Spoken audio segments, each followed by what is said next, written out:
మా అయోధ్య యాత్రలో ఇది 7వ భాగం అండి. వాల్మీకి మహర్షి తాలూకు వాల్మీకి మందిరం. వాల్మీకి మహర్షి ముందు జన్మ కాదండి. ఆయన అసలు పోయేవాడుగా ఉన్నప్పుడు రత్నాకరుడు ఆయన తపస్సు చేసి పుట్టలో ఆయన చుట్టూ పుట్ట పెట్టడం వల్ల ఆయనకి వాల్మీకం అంటే మహారాజ్. అయోధ్యలో 7 దేవాలయాలు ఉన్నాయండి అన్నారండి. ఇది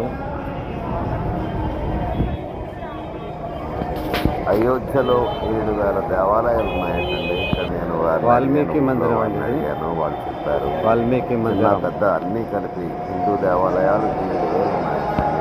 అందరికీ నమస్కారం. నేను వాల్మీకి మందిరం అనేది చూడండి. అయోధ్యలో దయచేసి లైక్ చేసి షేర్ చేసి సబ్స్క్రైబ్ చేయమని కోరుతున్నానండి. రామాయణాన్ని రాసిన మహానుభావుడు వాల్మీకి వార్తలు వాల్మీకి మహాశయుడికి చూసి తగ్గించండి. అయోధ్యలో వాల్మీకి మందిరం. వాల్మీకి మహర్షిగా మారిన రత్నాకరుడు పోయేవాడుగా ఉన్నప్పుడు ఈయన రత్నాకరుడు తరువాత పుట్టలోంచి ఆయన చుట్టూ పుట్ట తపస్సు చేసుకున్నప్పుడు పుట్ట ఏర్పడటం వల్ల వాల్మీకి అయింది. వాల్మీకి మనగా పుట్ట.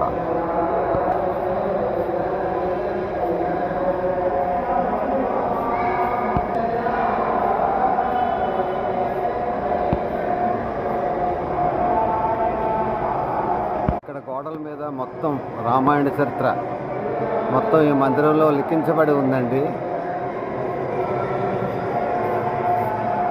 చూడండి,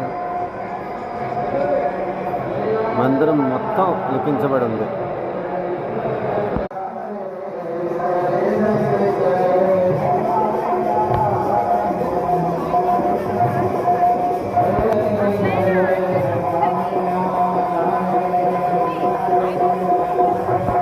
వాల్మీకి మందిరంలో కూడా ఆంజనేయుల వారు ఉన్నారండి.